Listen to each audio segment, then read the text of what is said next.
protocole observé. Le monde célèbre aujourd'hui, 30 septembre 2023, la journée mondiale de la traduction professionnelle à l'initiative de la Fédération internationale des traducteurs qui avait lancé l'idée d'une journée mondiale de la traduction officiellement reconnue pour montrer la solidarité de la communauté des traducteurs dans le monde entier afin de promouvoir les métiers de la traduction et communication interculturelle dans les différents pays. À l'occasion de cette fête, l'UNESCO et les Nations Unies demandent aux États membres de soutenir l'initiative et de protéger la richesse des langues et de la planète parce que, selon la Déclaration universelle sur la diversité culturelle, je cite, « La diversité culturelle est aussi nécessaire pour le genre humain que la biodiversité dans l'ordre du vivant. » Fin de citation. Le thème mondial retenu pour cette célébration en l'année 2023 le dit peut-être mieux, la traduction révélateur des 1000 visages de l'humanité.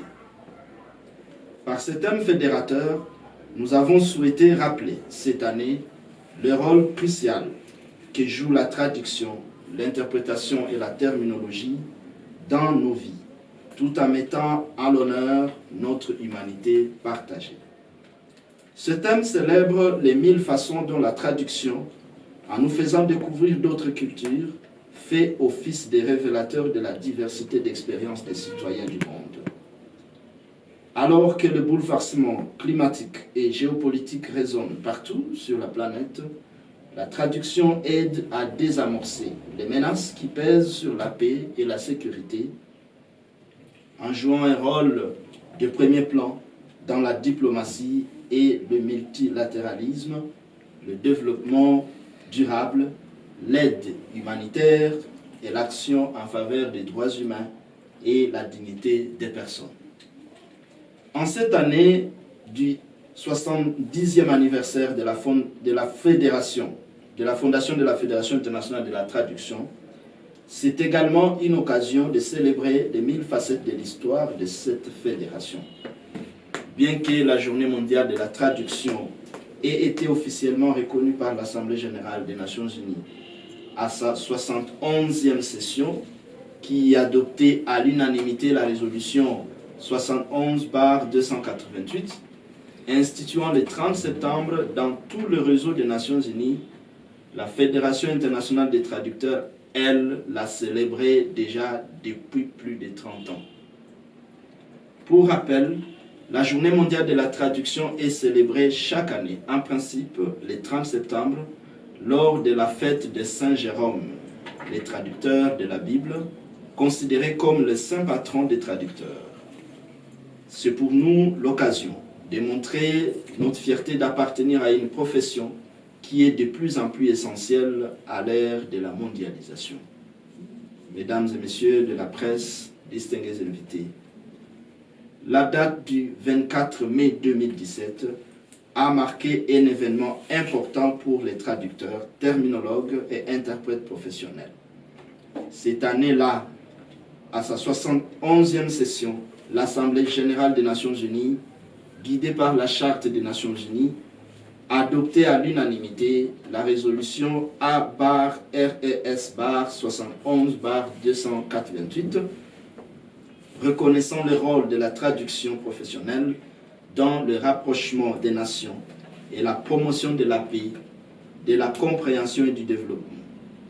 Dans cette même résolution, elle proclamait donc le 30 septembre, Journée mondiale de la traduction de l'ONU, devant être célébrée dans l'ensemble du réseau de l'ONU. Par ce geste louable, les Nations unies, conscientes que le personnel linguistique travaillant dans les services de conférences, comme sur le terrain, contribue concrètement à la réalisation des objectifs de l'ONU en faveur du développement durable, ont reconnu en tant qu'activité consistant à transposer d'une langue dans une autre des notions littéraires, scientifiques, y compris techniques, la traduction professionnelle que ce soit la traduction proprement dite, l'interprétation ou la terminologie, est essentielle pour assurer la clarté des messages, maintenir un climat favorable et faire avancer le débat dans le discours public international et les échanges interpersonnels. En effet, la traduction professionnelle, qui est un art aussi bien qu'un métier, joue un rôle de premier plan, s'agissant de faire prévaloir les buts et principes de la Charte des Nations Unies, d'unir les nations, de faciliter le dialogue, la compréhension et la coopération, de favoriser le développement et renforcer la paix et la sécurité dans le monde. Mesdames et messieurs de la presse, distingués invités, la fondation BBC, Building Bridges Across Cultures, a voulu, pour sa part, marquer d'une solennité la journée du 30 septembre 2023, et cela à travers la présente activité. Vous aurez également le rôle légitime de relayer les messages de ce jour aussi loin et longtemps que vous le pourrez. Nous proposons que notre communauté provinciale et nationale se saisisse de l'impératif de libérer l'homme congolais en le mettant en conversation avec le monde extérieur, sans quoi nous ne faisons qu'étouffer nos générations successives dans une forme de prison à ciel ouvert à travers l'isolement culturel.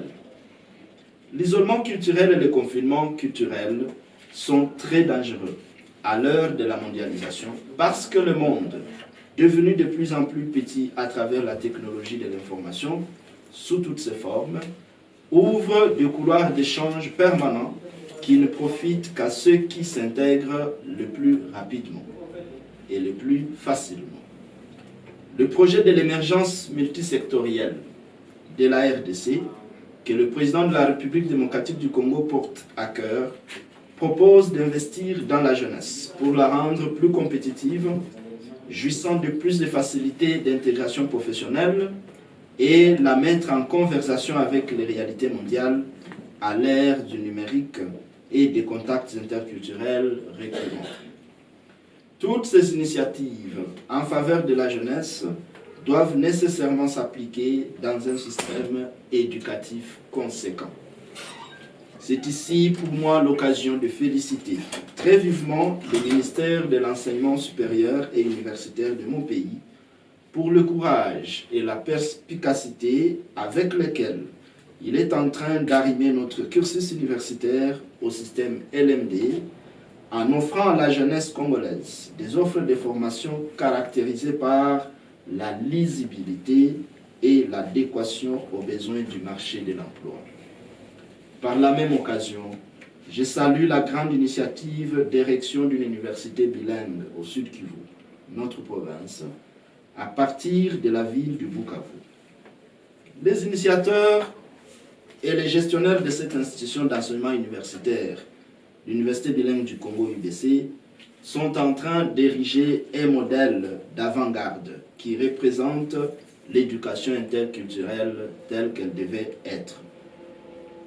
Les constatations faites à travers le monde démontrent que le bilinguisme est profitable aux citoyens congolais, entre autres, notamment les cadres universitaires de la société, et leur permet d'acquérir des avantages économiques, cognitifs et sociaux. Des études théoriques démontrent déjà que le bilinguisme profite directement aux personnes bilingues. Leurs revenus sont plus élevés que ceux de leurs pairs unilingues et elles jouissent des possibilités d'emploi, d'une mobilité et des chances de promotion plus grandes, et les employeurs et les entreprises réalisent aussi des gains économiques considérables. Nous connaissons les mérites des institutions comme l'Université chrétienne bilingue du Congo, ICBC implantée au Nord Kivu, l'Université libre de Kigali, ILK, implantée à Kigali, l'Université Hope, implantée au Burundi, et bien d'autres initiatives similaires dans la région. Il n'est jamais tard pour innover dans la meilleure façon de faire. Et la meilleure façon de le faire, donc, c'est de commencer. L'Université bilingue du Congo est la destination légitime des étudiants futuristes qui veulent prendre rendez-vous avec un avenir valablement préparé dans la mesure où le système de formation est en conversation avec le monde et est capable de produire des citoyens mentalement désenclavés et décomplexés face aux exigences de l'industrie professionnelle d'aujourd'hui et de demain. Les études en traduction et interprétation y trouvent également leur compte.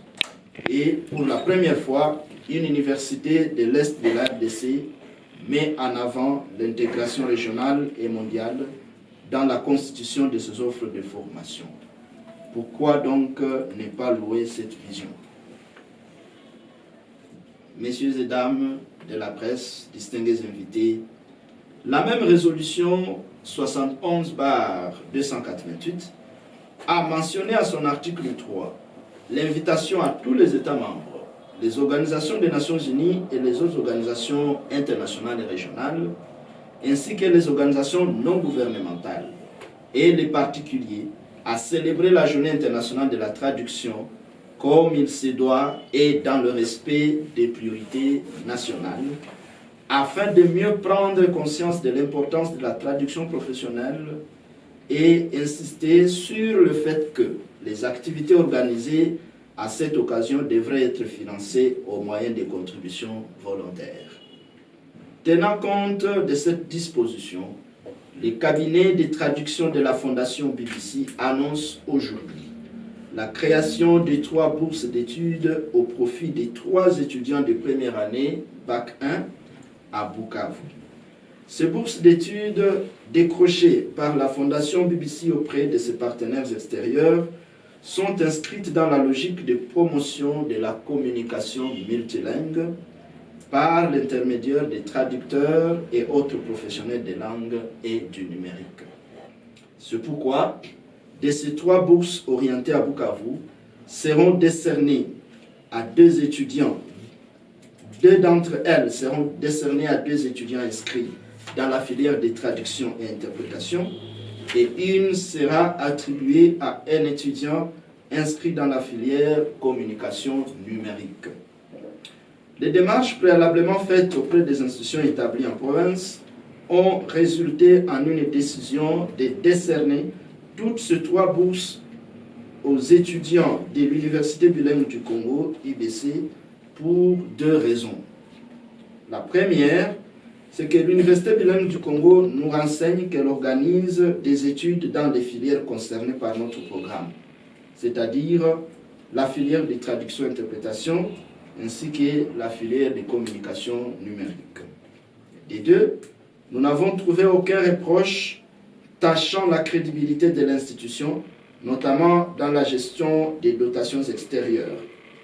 Au contraire, au moment de notre enquête, nous les avons trouvés en pleine exécution d'un projet presque similaire, bénéficiant d'une subvention de l'UNESCO, ce qui est une bonne chose.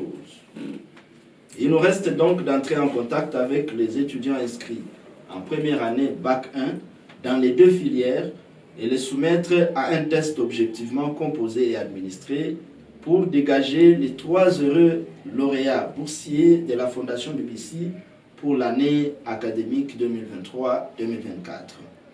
Le test en soi s'inspire du concours Saint-Jérôme lancé en 2005 par le service anglais de la traduction du siège de l'ONU à New York. Concours organisé chaque année pour marquer la Journée internationale de la traduction. À la suite de ce concours, des bourses octroyées couvrent la totalité des frais académiques pour toute l'année académique.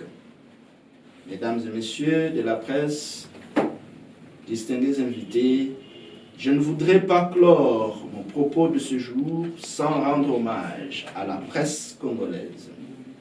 Les journalistes congolais sont des traducteurs permanents, des professionnels des langues exposés chaque jour à des exigences de transcription, de traduction écrite et d'interprétation des messages parce qu'ils œuvrent dans un contexte culturellement diversifié. Vous êtes donc des intermédiaires et facilitateurs linguistiques au quotidien. La journée mondiale de la traduction, la Saint-Jérôme, c'est votre journée. C'est notre journée à nous tous. Reconnaissant ainsi votre rôle dans la facilitation